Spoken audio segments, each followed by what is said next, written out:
Bonjour, aujourd'hui je vous rejoins parce que j'aurais souhaité critiquer par vidéo interposée une interview qui a été faite dans la Midinale sur la chaîne YouTube Regard, qui est apparemment une chaîne que je ne connaissais pas mais qui est une chaîne très à gauche, une chaîne de gauchistes comme je le dis habituellement. Et en fait, sur cette chaîne, il y a eu l'interview d'une journaliste voilée qui s'appelle Nadia Lazouni. Elle est très connue sur les réseaux et c'est une personne qui défend de manière plus ou moins active le port du voile en France et qui nous explique, quand on l'interroge sur son voile, que le voile serait un argument ou en tout cas une polémique qui essaye de faire une polémique écran pour cacher des choses que nous voudrions cacher dans la politique française ou bien que les politiques voudraient cacher et que le problème ne serait pas le voile en lui-même puisque le voile ne pose pas de problème puisqu'elle est française, alors le voile est français. Évidemment, vous comprendrez qu'il y a des raccourcis assez clichés là-dedans et c'est d'ailleurs pour ça que j'ai voulu en fait répondre à cette vidéo par vidéo interposée, puisque pour avoir des femmes voilées véritablement engagées en débat, mais en véritable débat, c'est-à-dire pas une interview consensuelle, mais en véritable débat, c'est extrêmement difficile, très souvent elles ne veulent pas débattre. Et là encore, on voit pourtant dans une interview extrêmement consensuelle qu'elle cache certaines questions, elle élude certaines questions et elle ne veut pas y répondre. Et donc je me propose, moi, de répondre à certains de ces poncifs et à certains de ces clichés parce qu'ils sont très réguliers et très courants et qu'elle ne fait que répéter ce que répètent à longueur de journée les religieux de la nouvelle église diversitaire qui nous vient des États-Unis et qui commence à faire ses petits en France. Évidemment, c'est chez les musulmans qu'elle est le plus active, puisque les musulmans seraient les premiers à bénéficier d'une société multiculturaliste, c'est-à-dire avec des communautés étanches comme aux États-Unis. Eh bien, je vais répondre à ces arguments dans cette vidéo. On est parti. Merci d'avoir accepté notre invitation. Vous êtes journaliste, vous animez la chaîne YouTube Speak Up Channel, dans laquelle vous vous entreteniez avec des personnalités du monde associatif, du monde des intellectuels, des gens de la culture aussi. On va essayer ensemble de déconstruire un certain nombre de préjugés. Vous êtes né en Normandie et pourtant, aujourd'hui, certains ne vous voient pas justement comme une Normande, comme une Française, mais plutôt comme une femme qui porte le voile.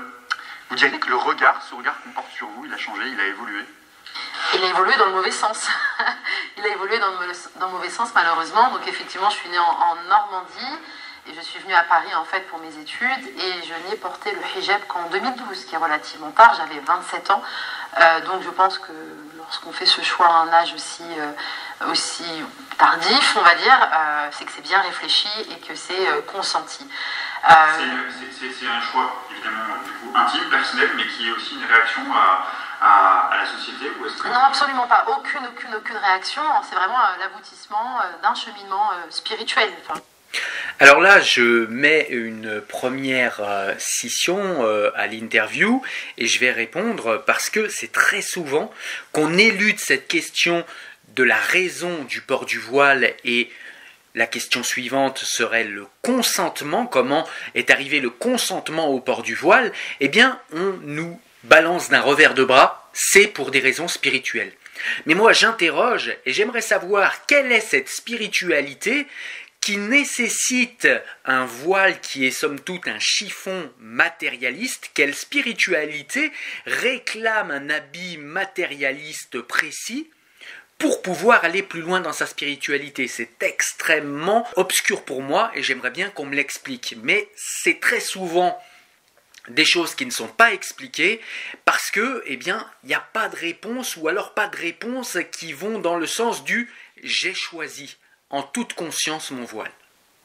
Moi, je ne connais pas de femme qui se réveille le matin sans aucune influence ni expression extérieure du port du voile qui dit « Ah, je me réveille là ce matin, je l'ai senti, je vais me voiler ».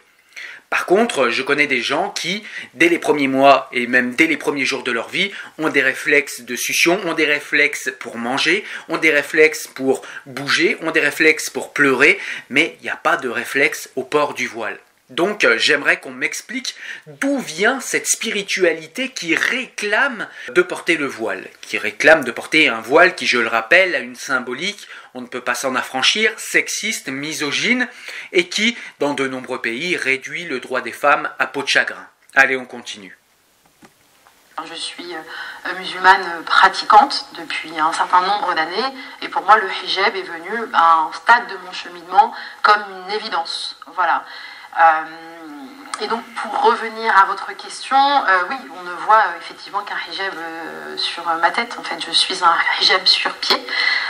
Et puis c'est que lorsque j'engage, en fait, on va dire le dialogue avec autrui, que l'on se rend compte qu'il y a un cerveau sous ce foulard. Pourquoi justement aujourd'hui vous pensez que ce débat revient en permanence dans l'actualité? Comment vous l'expliquez? C'est une façon de faire diversion selon vous? Complètement, c'est une façon de faire de diversion. En fait, le hijab masque. Alors là, je vous l'avais dit, je vous avais prévenu, interview extrêmement consensuelle, c'est-à-dire que l'intervieweur lui fournit déjà une réponse à la propre question qu'il pose, c'est-à-dire que le voile serait là pour faire écran à d'autres choses beaucoup plus importantes ou pour faire diversion à des choses qu'on ne voudrait pas voir. Comme si le voile en lui-même ne pouvait pas poser un problème dans une nation qui a été un des phares du féminisme universaliste, et comme si le voile dans ce genre de société ne pouvait pas être en lui-même un problème, un objet d'interrogation au minimum. Eh bien non, pour notre gauchiste et pour Nadia Lazouni, évidemment, c'est forcément en fait un faux problème ou un cache-sexe. En l'occurrence, sans mauvais jeu de mots.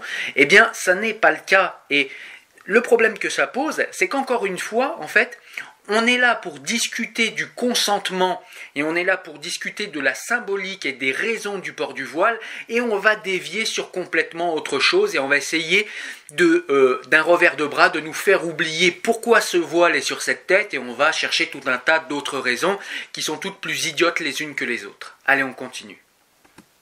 Ce qui dissimule les véritables problèmes auxquels les politiques ne veulent pas faire face. Par exemple, moi ce que je retiens surtout, c'est l'intervention de M. Blanquer qui est venu nous dire que le hijab, le foulard, n'était pas souhaitable dans notre société, à un moment où la France traverse une crise sociale sans précédent, à un moment où, au sein de l'éducation nationale, des directrices, des enseignants se suicident sur leur lieu de travail et laissent derrière eux des lettres pour dénoncer les conditions de travail dramatiques.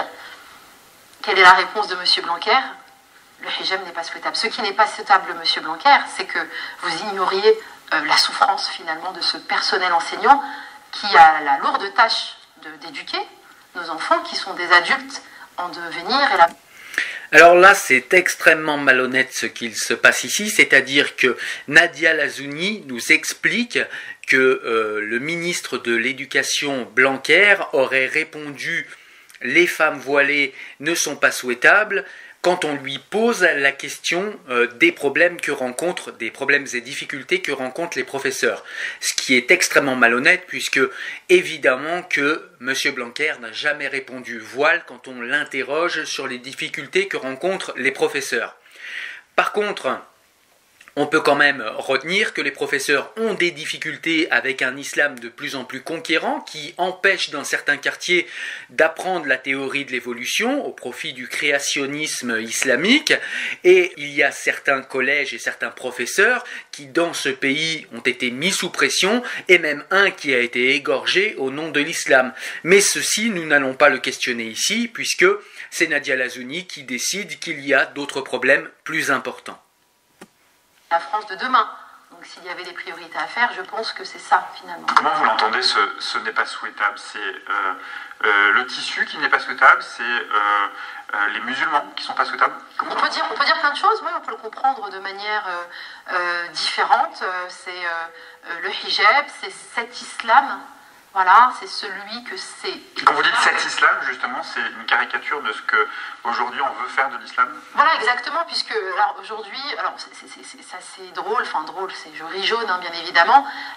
On nous parle tout le temps d'entorse à la laïcité, etc. Et on a des ministres qui, eux, sont soumis et qui sont liés à ce principe de neutralité, pas nous, les agents du service public, donc des fonctionnaires, qui sont en train de régir, en fait, finalement, l'islam, qui sont en train de nous dire comment être un bon musulman français, je pense. Alors là, il y a une confusion qui est régulièrement faite, et ça c'est pareil, c'est emblématique des gens qui ne connaissent pas et ne s'instruisent pas et ne s'enquièrent pas de l'histoire de la laïcisation de la société française. C'est que en France, contrairement aux États-Unis, Quand on voit le nom de sa chaîne d'ailleurs avec ses Speak Up Channel, donc on voit que c'est des gens qui sont très influencés par les États-Unis. Eh bien, contrairement aux États-Unis et à leur société multiculturaliste organisée sur un même territoire géographique et politique en communautés étanches différentes, en France, nous sommes une société pluriculturaliste, c'est-à-dire qu'en France, la diversité n'est pas un élément important. En France, il n'y a que des citoyens et il n'y a qu'une seule communauté qui est la communauté nationale française. Mais encore, là où je voulais en venir avec cette petite explication de départ, c'est qu'en France, il n'y a pas de neutralité de l'État par rapport à la religion. Ce qu'on demande à l'État, c'est de neutraliser toutes les religions. Et là, c'est complètement différent. Et c'est comprendre la société française que de comprendre que les politiques, justement, ont à se positionner pour neutraliser toute expression religieuse ou toute visée politique des religions dans l'espace politique et dans l'espace public et géographique français. Donc il faudrait réviser Madame Nadia Lazouni. Je pense qu'ils sortent de leur fonction et qui justement piétinent la laïcité ce faisant. Enfin, ça me semble évident et ça me semble surtout inquiétant. Il y a les propos du ministre de l'Éducation nationale, il y a d'autres responsables politiques qui sont allés très très loin, puis il y a aussi ce journaliste qui a comparé le voile au costume SS. Vous vous dites quoi? C'est de la haine, c'est de la provocation, c'est de l'inculture? Alors, tout, c'est tout ça, effectivement. Alors, il y a cette surenchère de ce racisme anti-musulman et surtout anti-musulmane, puisque ce sont les femmes qui sont visibles et donc qui sont identifiées comme appartenant étant de confession musulmane. Je pense que ce monsieur ne pense même pas ce qu'il dit, mais qu'il a... Alors déjà, on a toujours notre fameux gauchiste qui fournit déjà des réponses à l'interviewé. C'est-à-dire qu'on n'est pas du tout dans une interview critique, on est dans une interview où il donne à la personne qui est interviewée des pistes pour s'échapper de la véritable question. C'est assez particulier, mais c'est sa manière d'interviewer, il en a le droit, mais je trouve ça vraiment bizarre. Second point, on nous dit que la personne qui a prononcé les mots en disant que le voile serait comme la croix nazie, etc., etc., personnellement, je ne pense pas ça et je ne vais pas si loin.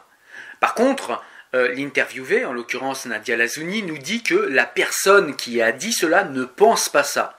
Alors je sais que vous croyez, chère Nadia, en un Dieu omniscient, mais vous ne l'êtes pas, vous, omnisciente. Donc c'est malhonnête de dire que la personne ne le pense pas, vous n'en savez strictement rien. Et en fait, c'est pas important dans l'interview, mais pourquoi je m'arrête là, c'est pour montrer le sérieux de votre réflexion et le sérieux des réponses que vous donnez. On continue.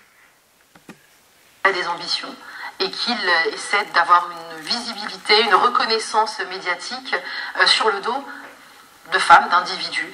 Je crois que les femmes musulmanes, la question de l'islam et du hijab renarcissise des égos en manque de reconnaissance. Donc voilà, ce monsieur est juste cherché à faire le buzz, puisqu'on est dans la culture du buzz, on n'est plus vraiment dans du journalisme où on travaille les dossiers et les questions avec beaucoup de fond et de profondeur. Non, on cherche juste à émouvoir, à faire réagir et à élargir une audience qui est très sensible un petit peu à tous ces débats houleux où il y a de la tension. Donc c'est très grave, ce monsieur devrait être mis à pied pour ce qu'il a dit. On attend finalement des sanctions, parce que qu'est-ce qui va se passer? Ce monsieur va être encore confortablement assis, être face caméra, à diffuser ses idées complètement haineuses, et puis il y aura encore de la surenchère, et on va aller encore plus loin. Qu'est-ce qu'on attend? En fait, vraiment, c'est ça la question. Qu'est-ce qu'on veut et qu'est-ce qu'on attend? On attend quoi? Un passage à l'acte? On attend des morts? Enfin, c'est une question qu'avait l'air de se poser Zineb Al-Razaoui. Est-ce que pour elle, la preuve du racisme anti-musulman ne se fera que lorsqu'il y aura une femme morte? Chère Nadia, vous nous dites que est-ce que le racisme, on pourra en parler quand il y aura une femme voilée morte? Mais que pensez-vous du coup de tous ces gens qui sont morts par des gens se réclamant de votre religion, par des femmes parfois, parce qu'il y a eu des attentats qui ont été certes déjoués, mais des attentats qui ont été perpétrés par des femmes voilées comme vous, pas forcément en France, même si en France un attentat de femmes voilées avec une bonbonne de gaz dans leur coffre a été déjoué par la police française, par les services secrets français. Est-ce que vous ne vous posez pas, vous, la question, dans un pays où il y a eu plus de 300 morts à cause de la religion de laquelle vous vous réclamez et à cause de personnes qui pensent les mêmes choses que vous au niveau spirituel? Est-ce qu'il n'y a pas là lieu de s'interroger? Je ne dis pas que tous les musulmans sont ainsi ou que vous-même vous êtes ainsi. Je dis simplement qu'il y a quand même matière à s'interroger et je trouve bizarre que vous ne vous interrogiez pas quant à cette matière-là, alors que vous vous interrogez sur un racisme qui n'a pris aucune vie sur ce territoire. Alors qu'en face, il y a un racisme contre les mécréants qui a pris plus de 300 vies et qui semble ne pas vous émouvoir. Enfin, on marche sur la tête. Vous y avez pour partie répondu, mais j'ai envie de vous reposer la question. Quel sens vous donnez, vous, au port du hijab? Attention, là, le gauchiste se rebelle, il tente de la relancer sur le hijab puisqu'elle n'a pas répondu et il tente de lui demander quel sens vous donnez au port du hijab. Écoutons sa réponse. Alors oui, effectivement, j'ai répondu. C'est vrai que je ne m'étale pas trop sur ce sujet parce que c'est un choix qui, pour moi, intime. Donc, mais ceux qui voient dans quand on a vu l'événement au Conseil régional où l'élu du Rassemblement national a expliqué que ça avait une signification politique, vous comprenez la confusion, en tout cas la critique, vous entendez cette critique qui, pour certains, serait justement une revendication politique? En tout cas, oui, alors moi, pour ma part, c'est une démarche, je n'ai même pas envie de parler de revendication, mais vraiment une démarche religieuse, personnelle et religieuse. Je pense que je ne suis pas le porte-voix des femmes musulmanes en France, mais ça serait intéressant de leur poser la question. Je pense que ça s'inscrit aussi dans un cheminement spirituel et religieux. Et là, on a le comble de la malhonnêteté, puisqu'elle nous dit que, donc il la relance sur les raisons qui l'ont poussée à porter le voile, et elle nous répond, ah ben je ne sais pas, mais en tout cas ce serait intéressant de demander à toutes les femmes musulmanes pourquoi elles portent le voile. Mais tu es une femme, tu es musulmane, tu as le voile, chère Nadia, pourquoi tu ne réponds pas? Eh bien tout simplement parce que, encore une fois, tu cherches à éluder la question en nous disant que c'est spirituel, que c'est intime, en nous faisant comprendre pudiquement que nous ne devons pas interroger ce choix. Ce choix est questionnable et la question quant au port de ce voile est tout à fait légitime. Et je vois que tu essayes ici, je suis passé au tutoiement parce que je trouve que c'est plus simple, mais je vois ici que tu essayes d'esquiver, encore une fois, la question qui t'a été posée pourtant d'une manière extrêmement consensuelle. Politique, mais c'est ça qui est dingue, c'est qu'on parle de nous, mais on ne nous pose pas la question. Ben, tu dis on parle de nous, mais on ne nous pose pas la question. Mais en l'occurrence, on vient de te poser la question et tu nous fais tout un laïus pour éviter d'y répondre. Comprends que pour un cerveau bien fait, ça paraît suspect. De la dimension qu'on donne en fait à ce hijab. Tout le monde théorise sur le hijab et on ne donne pas la parole aux premières concernées. Et donc c'est ça qui est aussi risible, c'est qu'on nous dit que la France islamise, qu'il y a de plus en plus de hijab dans la rue, etc. On n'est pas capable d'en inviter une sur un plateau. Ça relève vraiment du fantasme. Justement, je rebondis là-dessus parce que c'est vrai que beaucoup théorisent sur l'idée du grand remplacement et effectivement, on vous voit assez peu ni à la télé, ni dans les fictions, ni dans les médias d'une manière générale. Cette invisibilisation, c'est quelque chose que vous dénoncez, vous revendiquez l'idée de pouvoir aujourd'hui faire votre métier de journaliste, par exemple, à la télévision. Complètement, oui. Speak Up Channel, donc c'est le média qui a été créé il y a un peu plus de 2 ans, vise effectivement à contribuer à une meilleure représentation des groupes dits minoritaires. J'ai un peu un problème avec ce mot-là, mais c'est comme ça qu'on peut comprendre ça. Encore une fois, j'ai un problème ici. La visibilité des groupes minoritaires. Dans une république laïque universaliste, chère Nadia Lazouni, il n'y a pas de communauté, de diversité minoritaire. Il n'y a que des citoyens que la société perçoit d'une manière neutre. Vous parlez tout à l'heure, vous parliez d'une neutralité, eh bien c'est ici qu'elle est requise, la neutralité, c'est-à-dire qu'il y a une neutralité quant à l'appréhension des citoyens. Ce que vous êtes, ce que vous portez dans votre cœur, votre spiritualité, votre foi ne nous intéresse pas, et c'est pour ça que le drapeau de votre foi, le tag de votre foi, et surtout votre foi présentée par sa symbolique la plus misogyne et la plus antiféministe ne nous intéresse encore moins. Il faut comprendre cela. certains concepts et certaines réalités plutôt. Et donc oui, à un moment donné, on regarde la télé et on se dit mais je ne me vois pas, que ce soit dans des publicités, c'est-à-dire ce qui est encore plus marquant, c'est dans des publicités le fait de ne pas voir cette diversité entre guillemets. On est tous des consommateurs et en principe un consommateur devrait pouvoir s'identifier aux produits que... Encore une fois, un poncif un petit peu bizarre, on est tous des consommateurs. Alors peut-être que vous êtes une consommatrice de votre religion, peut-être que vous avez besoin de voir des femmes voilées pour vous pousser à l'achat, c'est-à-dire que vous réclamez en fin de compte votre propre aliénation, puisque la publicité fait appel aux émotions et fait naître en vous, dans votre imagination, des besoins et des désirs qui ne sont pas les vôtres. Ça veut dire que vous réclamez vous-même l'aliénation capitaliste, comme peut-être vous avez réclamé l'aliénation que vous portez sur votre tête. Je ne sais pas si c'est le cas, mais la question est posée, puisque vous réclamez de pouvoir voir des gens qui vous ressemblent à la télé pour pouvoir vous donner envie de consommer.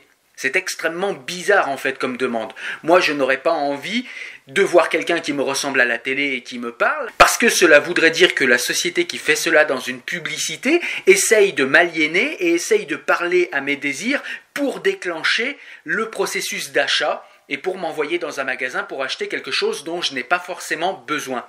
Réclamer ça comme une consommatrice me paraît extrêmement bizarre, mais en tout cas, vous êtes clairement plus dans cette phrase-là et dans ce moment-là de l'interview, du côté des matérialistes consommateurs, plutôt que du côté de ceux qui se réclament d'une spiritualité ou d'une métaphysique qui ne serait pas ancrée dans la matière. Et non, on n'est pas là, on n'est pas présent dans le cinéma, on n'est pas présent dans les médias, en fait on n'est pas présent et en plus on essaie de nous invisibiliser de tout l'espace public. Et à la fois on nous demande de renforcer notre sentiment d'appartenance à la communauté nationale. Enfin, donner la parole aux experts, les sociologues, je vais citer Marie-France Malonga, sa thèse porte sur la représentation des minorités dans les médias et elle le dit, cette visibilité de ces minorités dans ces espaces permettent aux individus de se sentir français. Donc on va parler de solution. Alors chère Nadia, encore une fois, vous êtes le pur produit de la société d'aujourd'hui, c'est-à-dire que vous avez besoin de voir quelqu'un qui vous ressemble à la télé pour vous sentir française. C'est quand même assez singulier. Moi qui pensais naïvement que pour être français, il fallait souscrire à l'histoire du pays dans lequel on est, mettre ses racines et s'approprier les racines du pays dans lequel on vit. Moi qui pensais qu'il fallait connaître les bases philosophiques des valeurs du pays dans lequel on habite et les défendre.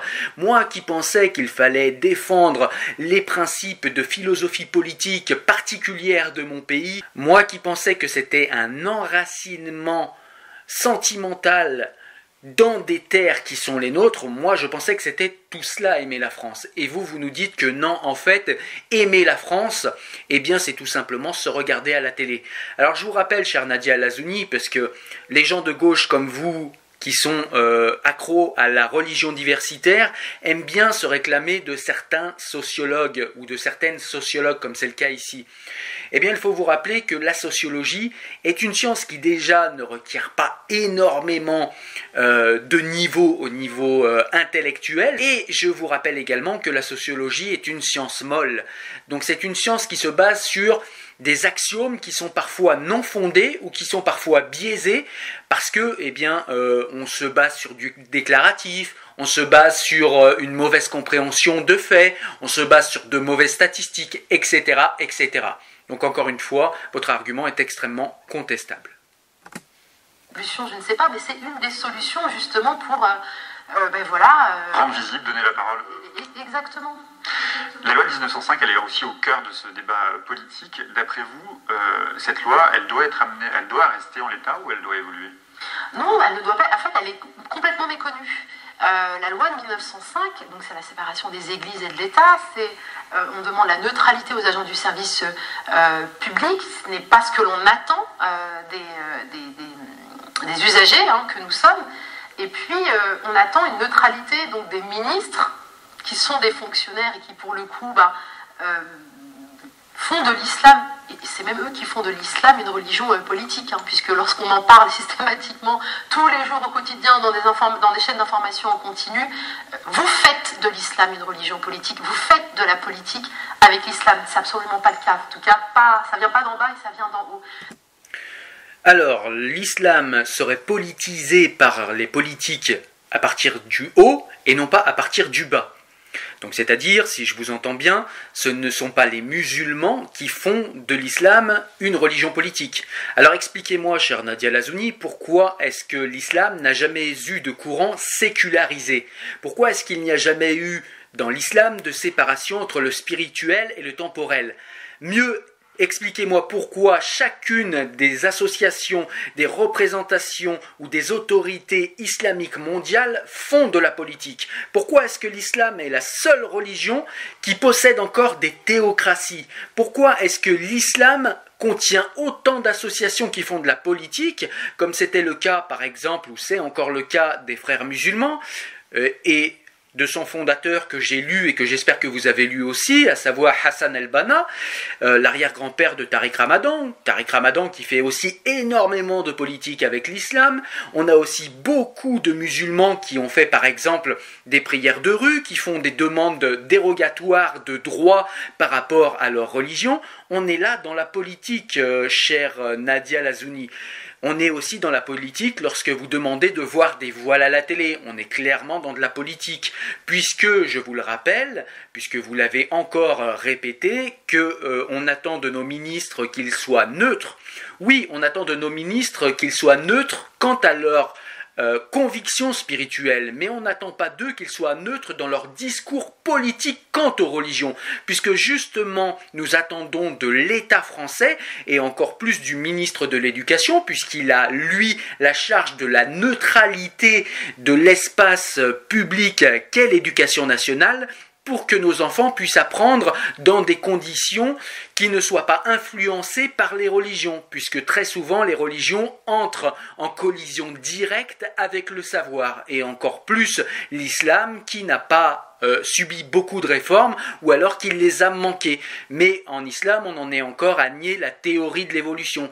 Donc on comprend que le ministre Blanquer est tout à fait dans son rôle quand il dit ce qui est souhaitable et ce qui n'est pas souhaitable, parce que dans sa bouche sortent les mots de ceux qui ont élu le président et le gouvernement auquel il répond. Ça s'appelle la République démocratique, chère Nadia Lazouni. Désolé de vous l'apprendre, vous semblez ne pas bien connaître votre pays pour une Française qui se réclame de cette jolie terre qu'est la France. Donc non, la loi de 1905, elle doit être connue, elle doit être...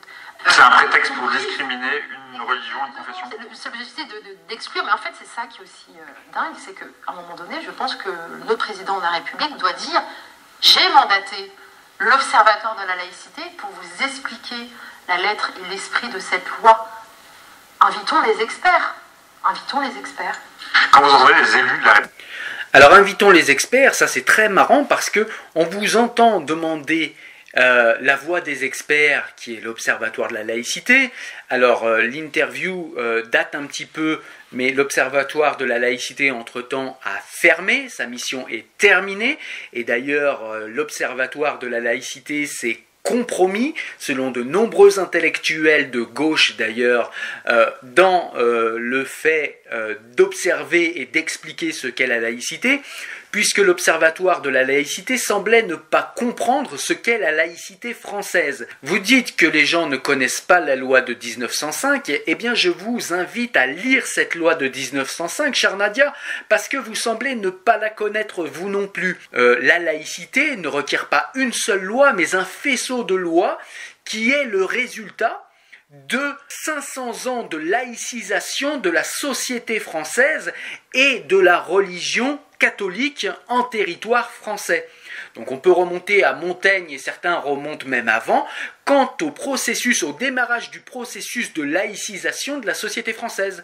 Comprenez donc que réduire la laïcité à la seule loi de 1905, même si c'est une loi importante qui vient mettre une cerise sur le gâteau de 500 ans de laïcisation de la société française, on ne peut pas réduire la laïcité à la loi de 1905. Je rappelle d'ailleurs que la loi de 1905 ne contient pas une seule fois dans son corpus textuel le mot laïcité. Ça n'est pas pour rien, parce que la loi de 1905 n'est pas une loi qui définirait totalement ce qu'est la laïcité. La loi de 1905 n'est qu'une des conséquences de la laïcisation ininterrompue de la société française. Voilà, chère Nadia. Les élus de la République, encore une fois, expliquaient qu'il faut interdire le voile dans l'espace public. Comment ça vous fait réagir ? Eh ben, je me dis qu'ils ne veulent pas vivre dans une société démocratique et qu'ils sont... c'est un discours qui est pour moi clairement anti-républicain. Alors, vous avez l'air de confondre en fait deux concepts. C'est-à-dire que vous nous dites que ces gens qui voudraient interdire le voile dans l'espace public, même si moi, personnellement, je ne suis pas d'accord avec eux, vous nous dites qu'ils ne veulent pas vivre en démocratie. Je ne vois pas bien le rapport en fait. Ça voudrait dire que pour vivre en démocratie, il faudrait céder aux moindres caprices des citoyens d'une nation. Ça me paraît très infantile comme préhension de la démocratie. Second point, vous dites que ces gens ne sont pas républicains. Et vous n'expliquez pas en quoi ils ne sont pas républicains. En quoi ne seraient-ils pas républicains? Puisque justement la République, contrairement aux démocraties qui ne sont pas républicaines, la République, c'est d'imposer une vision de la société aux citoyens. Donc si le voile, si ce symbole misogyne ne fait pas partie de la direction que l'État ou qu'un gouvernement souhaite donner à sa nation par les outils de la République, c'est son droit le plus absolu, chère Nadia. Les DHT datent quand même de 1789. Un article, je crois de mémoire que c'est l'article 10, j'espère que je ne dis pas d'erreur, mais nul ne doit être inquiété pour ses opinions, qu'elles soient religieuses, politiques. On a aussi la Constitution qui garantit cette liberté religieuse. La France est partie à des conventions internationales qui, une fois de plus, on renouvelle notre engagement à respecter et garantir ces libertés. Donc ce sont des gens qui ont un problème avec la liberté. En fait, là, on a deux soucis dans ce que vous nous dites. Vous nous dites que la Constitution protège le droit à la liberté de conscience. Effectivement, c'est vrai, la France fait partie de ces pays qui ont la générosité et le génie de donner aux citoyens la liberté de conscience. Seulement, la liberté de conscience, ça n'est pas la liberté d'afficher un symbole misogyne et patriarcal, ultra-patriarcal, devrais-je dire, qui dans bien des géographies asservissent les femmes, et ça n'est pas non plus le droit de pouvoir faire tout et n'importe quoi au nom de la religion. Il y a des gens qui vont réclamer tout et n'importe quoi au nom de la religion, c'est le cas de nombreuses sectes, eh bien nous sommes obligés de leur dire non. Et ça n'est pas parce qu'il y a liberté de conscience dans notre pays qu'il faut accepter n'importe quelle pratique de n'importe quel religieux. Et ça n'est pas enlever ou retirer la liberté de croire en ce que l'on souhaite que de dire que telle ou telle pratique, en l'occurrence pour le voile une pratique misogyne, est interdite. Vous comprenez bien que ça n'est pas la même chose. Vous essayez de nous faire croire que le voile est une expression religieuse et que comme la laïcité, vous voyez ce que je veux dire, vous faites ce qu'on appelle un syllogisme. C'est un faux raisonnement en fait, c'est un raisonnement fallacieux parce que vous nous dites que puisque la République est censée protéger dans sa constitution les religions et que le voile est religieux, alors la République doit protéger la religion. Ce qui est un raisonnement syllogique fallacieux parce que ça n'est pas parce que un comportement est religieux qu'il est acceptable. Dans les années 90, des sectaires de l'ordre du temple solaire ont voulu se tuer et se donner la mort. Eh bien, ça n'est pas parce qu'ils se réclament de raisons religieuses que nous allons accepter qu'ils se tuent. Pareil, dans les années 90, nous avons eu des gens qui, au nom de la religion, en l'occurrence au nom de l'islam, réclamaient la dépénalisation de l'excision des femmes et des petites filles. C'est effectivement quelque chose qui me paraît à moi barbare et nous ne pouvons pas, sous prétexte que c'est religieux, accepter que ces pratiques aient lieu sur notre territoire. Par exemple, je vais exagérer le propos, mais on ne pourrait pas en France, parce que certains le croient, et c'est le cas en islam, vous ne pouvez pas le nier, certains pensent qu'il est religieux de lapider une femme adultère. Si je suis votre syllogisme un peu imbécile, puisque la France protège le droit à la religion et la liberté de conscience, et puisque la lapidation émane d'une doctrine religieuse, alors la France devrait accepter de voir certaines de ses concitoyennes de confession musulmane se faire lapider. Évidemment, c'est complètement idiot. Donc ça n'est pas parce qu'une pratique est religieuse que cela en fait directement et d'office une pratique qui serait pertinente, adéquate et acceptable en République. Nous pouvons quand même questionner les pratiques religieuses, même si nous avons cette fameuse liberté de conscience et cette liberté de croire ce en quoi nous souhaitons à l'intérieur de nous et à l'intérieur de notre intimité, qu'est notre maison, qu'est notre corps, qu'est notre intériorité. Donc peut-être que la France ou l'état de droit n'est pas le cadre juridique qui leur va très bien et ils peuvent peut-être aller vivre dans d'autres pays plus autoritaires où ils pourront nous asséner de leur discours discriminant et liberticide. Alors, ce qui est liberticide, ce n'est pas d'interdire justement quelque chose qui est liberticide. C'est-à-dire que si on vous écoute, le simple fait d'interdire le voile serait liberticide. Donc ça veut dire que si je suis cette rhétorique imbécile, eh bien cela veut dire que le fait d'interdire aux gens de se balader nus dehors est liberticide. Et donc vous pourriez de ce fait comparer la France à une théocratie, tout simplement parce qu'on refuse que les citoyens se baladent nus dehors. Vous comprenez bien qu'une interdiction vestimentaire ne fait pas la dictature. La dictature répond, ou le totalitarisme islamique en l'occurrence dans des États théocratiques comme l'Arabie Saoudite ou l'Iran, ne répond pas au simple fait d'interdire les petits caprices de certains ultra-libéraux qui n'ont pas compris l'esprit et la lettre de la laïcité française qui, au-delà de la fausse liberté qui serait le droit à l'auto-aliénation, la France est une nation qui est capable de restreindre certaines de vos libertés pour vous amener par la puissance de l'entendement et de la rationalité vers l'émancipation. Préjugé numéro 2, Nadia Lazouni. Vous êtes une femme soumise. Totalement, mais ça se voit. Vous voyez bien que je suis soumise. Alors là, il y a mon frère, il y a mon père, il y a mon neveu, il y a mon oncle qui m'ont accompagné pour pouvoir faire cette interview. Parce que naturellement, je ne peux pas me tenir devant vous, devant un homme pour répondre à vos questions. Donc je pense que ma seule présence suffit à prouver le contraire. Hier soir, justement, Vous parlez de la soumission des femmes, eh bien, vous n'êtes pas forcément soumise, bien que ce soit le cas dans bien des pays, dans bien des quartiers et dans bien des familles, mais avoir un voile, ce n'est pas forcément être soumis à un frère, un cousin, un homme qui serait de votre famille, mais c'est être soumise à une idéologie qui est extrêmement patriarcale, misogyne, dans le texte même. Donc c'est à cela que vous êtes aliénés, c'est à cela que vous êtes soumises, c'est à une orthopraxie, à une compréhension extrêmement orthodoxe de votre religion. Et c'est à cela que vous êtes surtout et uniquement soumises. Et évidemment que vous pouvez vous tenir devant un homme qui vous interviewe, puisque votre voile est justement la condition pour que vous puissiez vous tenir devant cet homme sans qu'il y ait votre frère, votre cousin, etc., etc., ou surtout votre imam.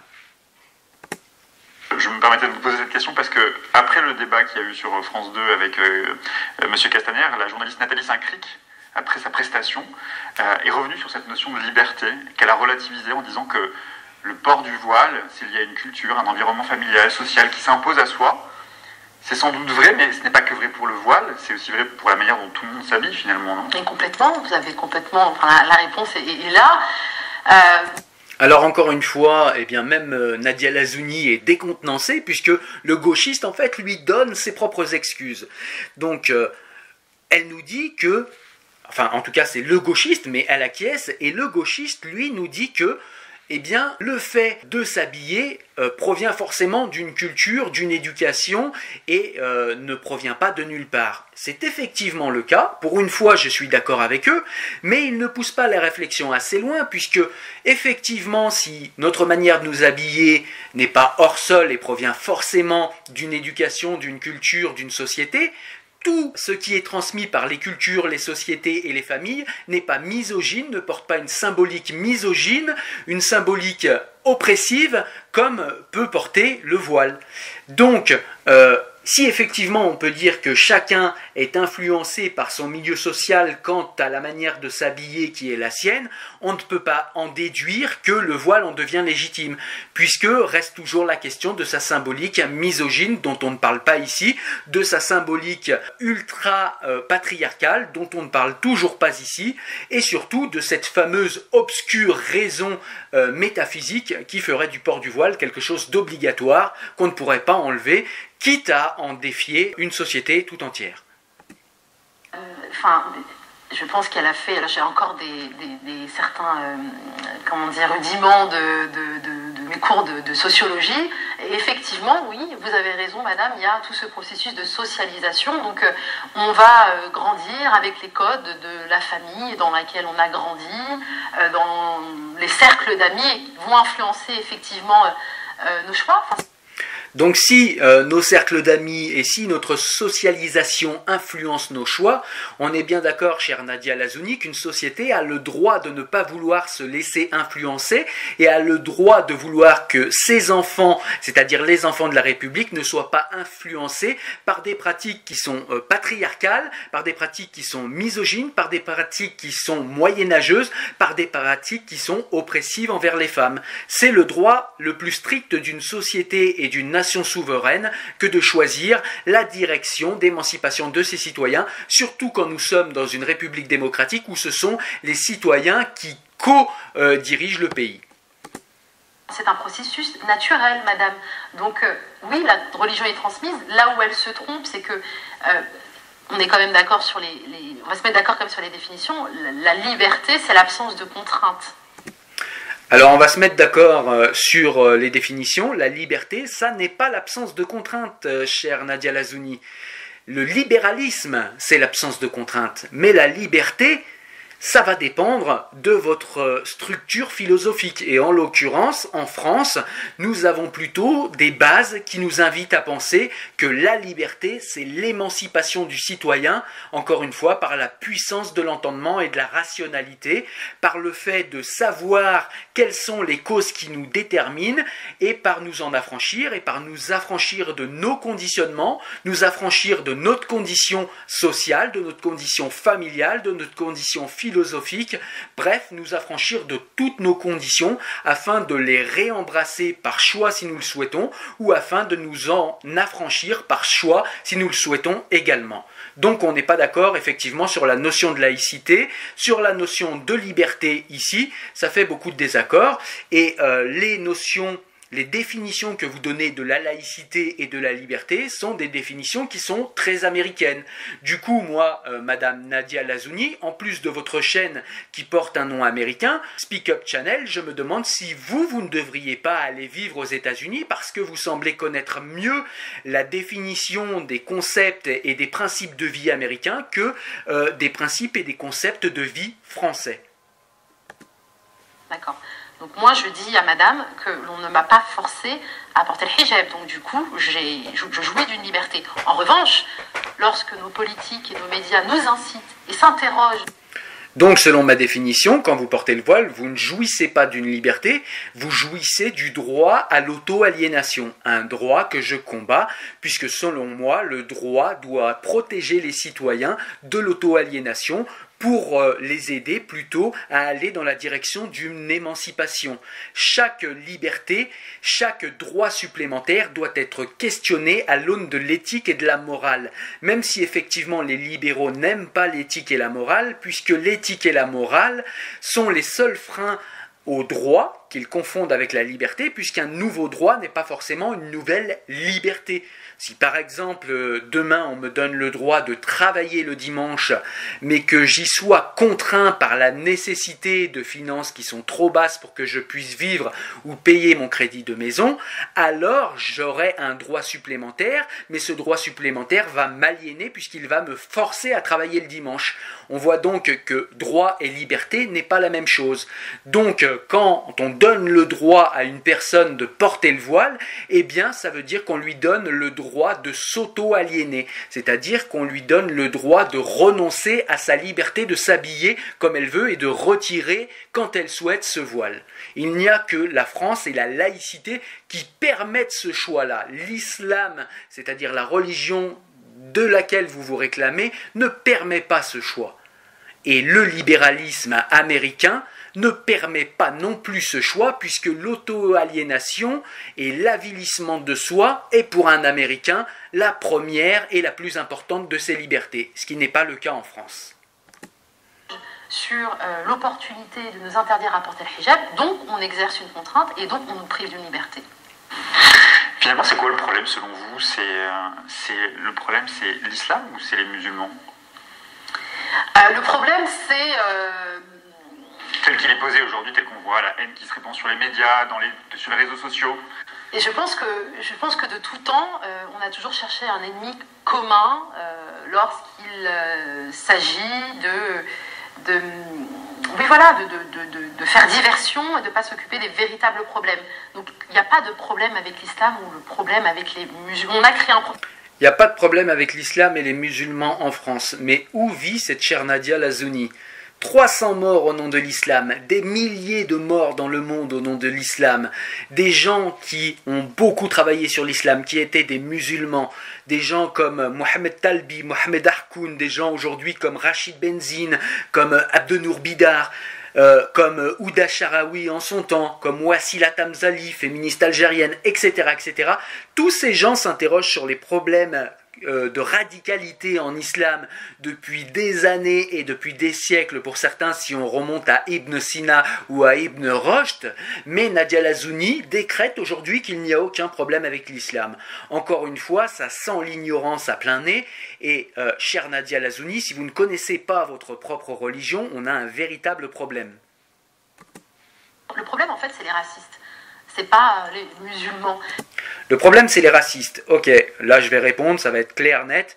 Il n'y a pas de race hijab, il n'y a pas de race islamique. Ça n'existe pas. Donc le racisme n'est pas la question. Donc cet argument est nul et non avenu. Je sais que c'est un des arguments préférés. Le racisme, l'islamophobie, toutes ces choses-là ne peuvent pas exister en France, puisque je le rappelle, en France, depuis 1791, le blasphème n'est plus un sujet de discussion.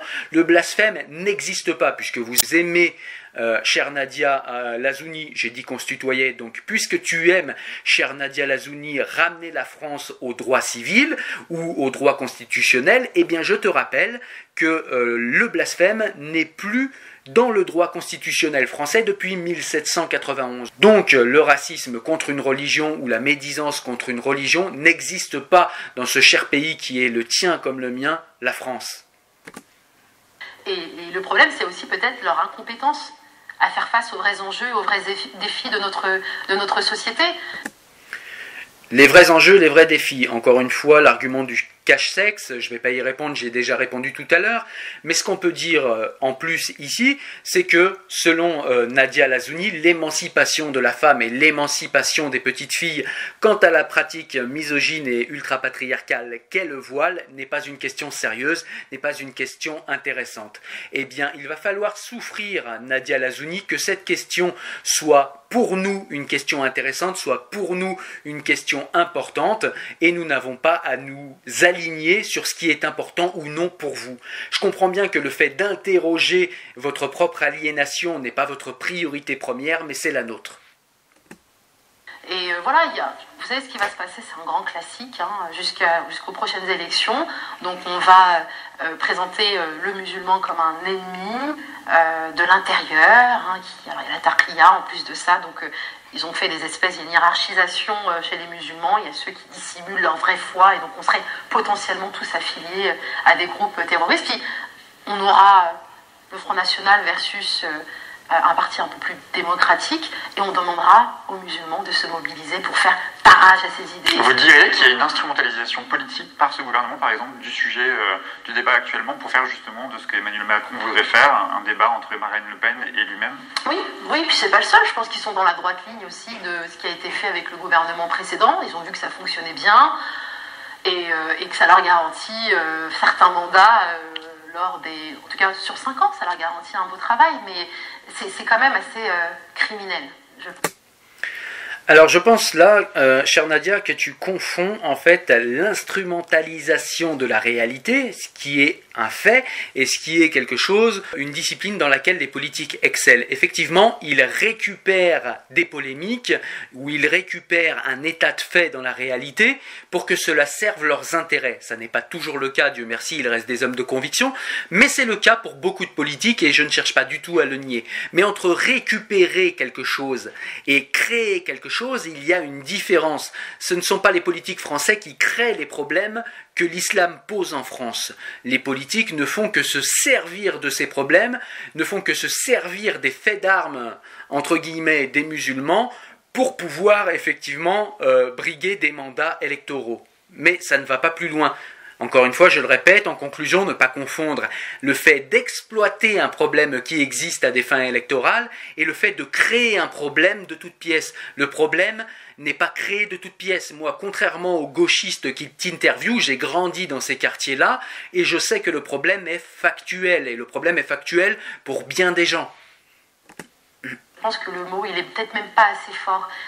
J'espère qu'ils n'ont pas conscience de la violence que les femmes musulmanes visibles, et même celles qui ne sont pas visibles, et même les musulmans, et même les non-musulmans. Je pense qu'aujourd'hui, on voit une manifestation quand même, une solidarité comme ça. Une pétition qui marche très bien d'ailleurs. Exactement, un ras-le-bol de toute la société française. En fait, l'islamophobie, le racisme anti-musulman n'est pas le problème que des musulmans. Il est le problème de tous les Français. Et les Français et les Françaises attendent des personnes que l'on a élues qu'elles œuvrent pour la concorde nationale.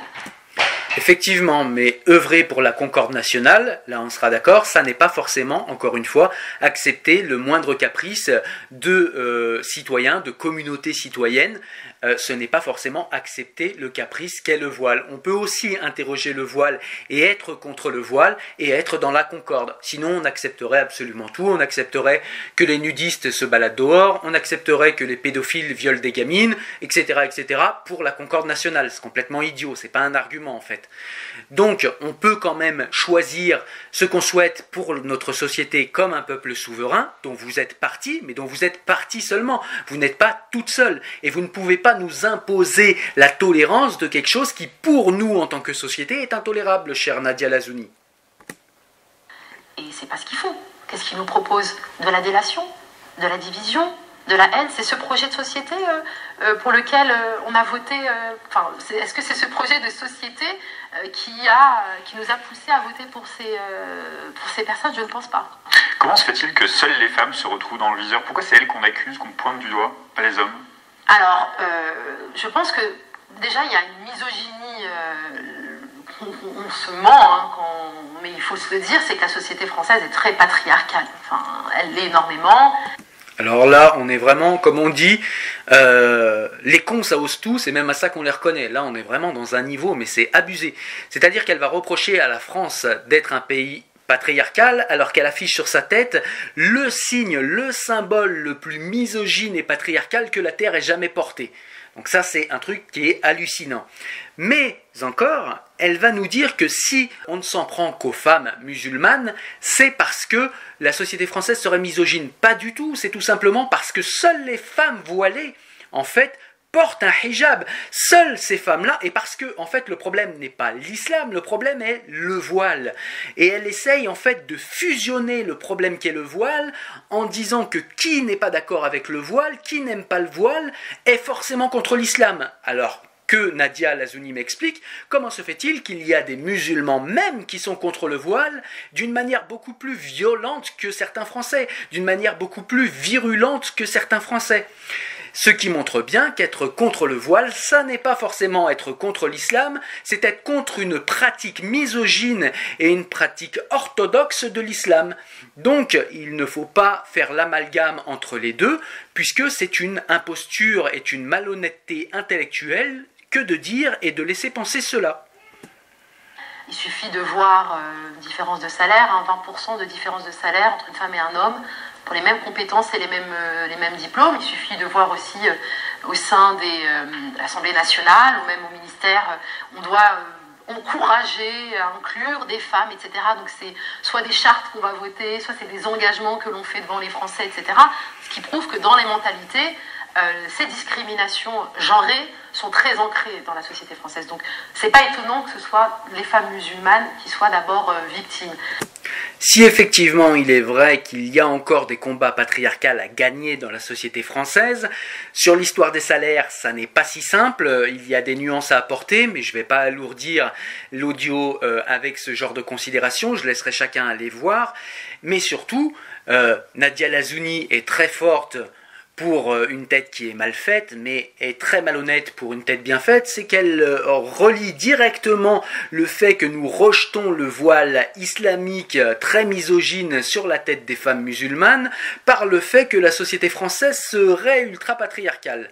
Ce qui est vraiment une imposture, mais extrêmement grossière, puisque, encore une fois, les sociétés qui se réclament du voile, les sociétés qui imposent le voile, et même les quartiers où le voile est la règle, sont les endroits les plus misogynes que la terre ait portés, beaucoup plus misogynes qu'un simple problème de salaire, beaucoup plus misogynes qu'un simple problème de grammaire, beaucoup plus misogynes qu'un simple problème de nombre. Donc il faudrait que Nadia Lazouni se réveille et qu'elle regarde les choses avec beaucoup plus d'objectivité, parce qu'on voit là clairement les racines de l'aliénation qui se matérialisent par le voile qui est sur sa tête. Elles sont visibles, elles sont identifiées, et puis il y a aussi cette obsession du hijab, qui est une obsession bien française. Moi, mes parents sont algériens, donc les cérémonies de dévoilement, les propagandes pour pousser les Algériennes, qui vivaient déjà dans l'empire colonial français. Alors on nous sort le point Godwin, merci Nadia Lazouni, la fameuse colonisation qui demandait aux gens de se dévoiler. Alors, il faut mettre un petit peu de contexte. Si effectivement il y a eu des méfaits qui sont hautement condamnables et qui sont barbares, qui ont été produits par le régime colonial, si le régime colonial voulait dévoiler les femmes, c'est tout simplement pour qu'elles ressemblent à des Françaises comme les autres.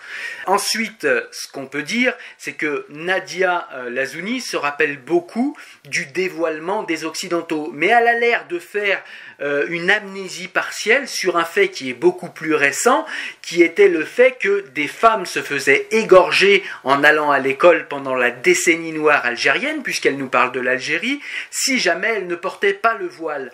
Comment se fait-il qu'elle se rappelle d'un de ces deux faits qui est pourtant beaucoup plus ancien, mais qui ne se rappelle pas de l'autre fait qui faisait des petites filles des cibles de choix pour les islamistes, du GIA et d'autres islamistes encore, qui réclamaient que les petites filles, les femmes, se voilent, sinon on leur coupait la tête. C'est quand même beaucoup plus agressif, que ce qu'a fait la société coloniale. Et pourtant, cela n'a pas marqué l'imaginaire de Nadia Lazouni. J'en suis très étonné, ou pas. À se dévoiler, à se découvrir, on est dans une forme comme ça de continuité. Oui, voilà, il n'y a pas eu cette rupture finalement avec... Alors, Nadia Lazouni, féminisme et voile, c'est incompatible? Oui, en fait on est incompatible avec tout. Enfin, vraiment, c'est terrible, c'est terrible. Alors c'est quoi le féminisme? C'est reconnaître le droit aux femmes de disposer leur corps comme elles l'entendent, c'est l'égalité, aller vers une égalité entre les hommes et les femmes. Donc je le disais tout à l'heure, ça va, on n'est pas écervelé, on n'est pas idiote. Si on a choisi de porter le hijab, surtout dans un contexte où c'est très compliqué de le porter, c'est qu'on y a bien réfléchi à 2 fois avant de le faire. Non, voilà, j'ai choisi de porter mon hijab, donc je peux dire que je suis féministe.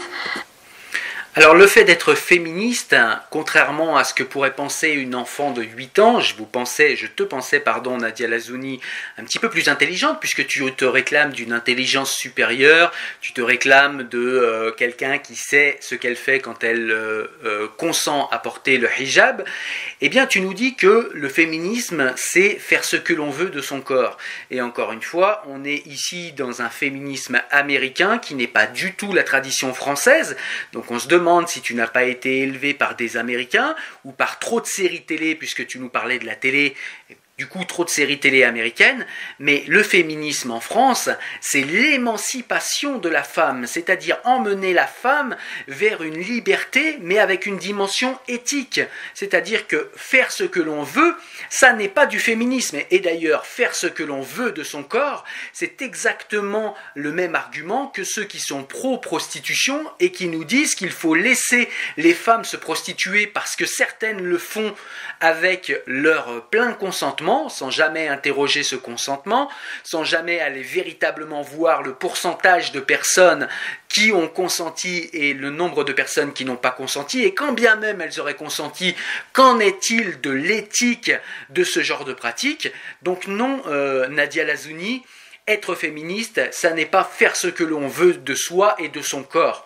Être féministe, c'est vouloir effectivement les mêmes droits et devoirs, parce que vous parlez souvent de droits, mais les mêmes droits et devoirs pour les hommes et les femmes au sein d'une société, mais c'est également chercher une émancipation avec une synergie éthique pour les hommes et les femmes. C'est ça être féministe en France, madame Nadia Lazouni. Et je me demande ce que tu as lu comme féministe pour avoir cette définition du féminisme.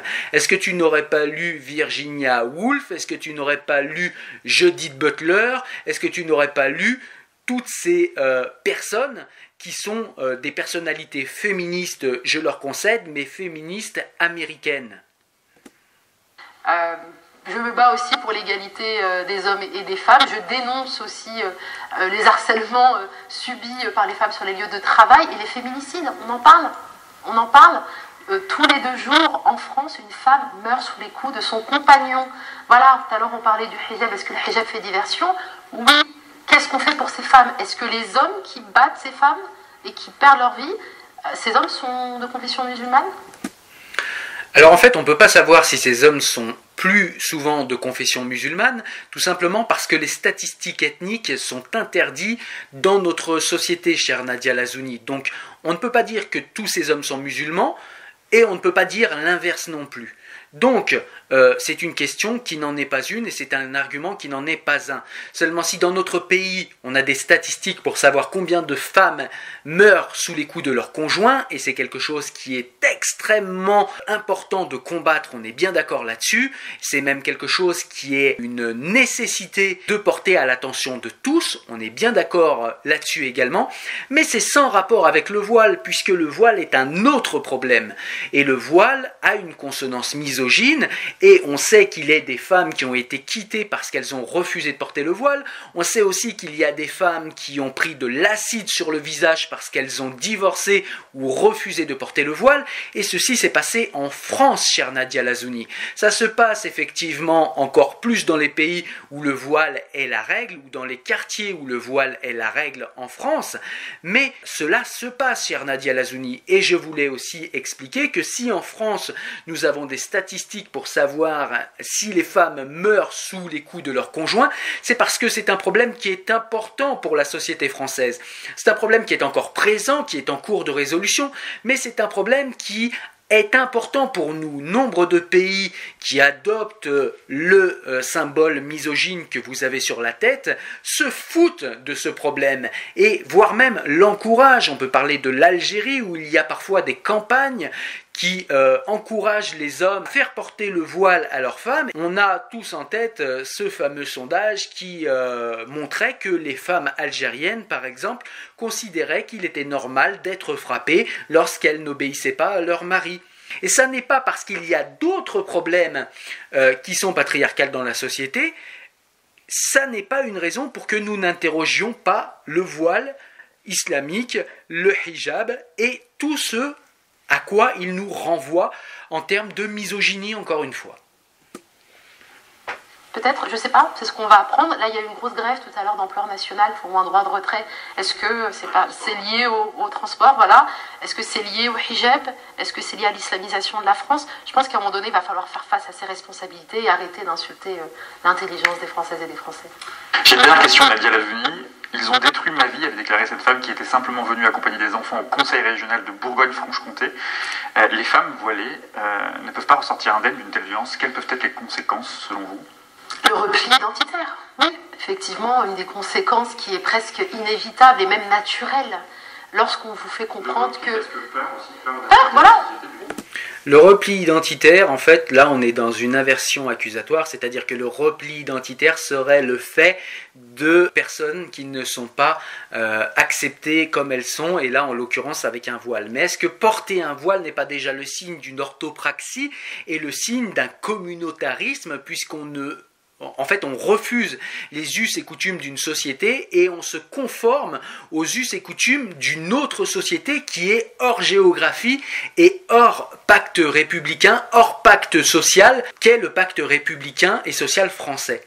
Donc il est là le communautarisme et le repli, il est déjà là. Quant à dire que la vie d'une femme a été brisée tout simplement parce que 3 phrases ont été prononcées contre elle, même s'il y a eu un emballement médiatique derrière, je suis désolé, mais vraiment, ça fait victimaire et là, on est dans le too much. Est-ce que les gens qui ont perdu à cause de l'idéologie islamiste des femmes, des hommes, des maris ou des enfants, et dernièrement, par exemple, le professeur Samuel Paty, ou bien les gens qui sont sous protection policière comme Mila, comme les survivants de la rédaction de Charlie Hebdo, est-ce que eux n'ont pas une vie qui est beaucoup plus détruite qu'une femme qui a simplement reçu quelques mots extrêmement agressifs, mais ça ne reste que quelques mots. Il ne faut pas exagérer.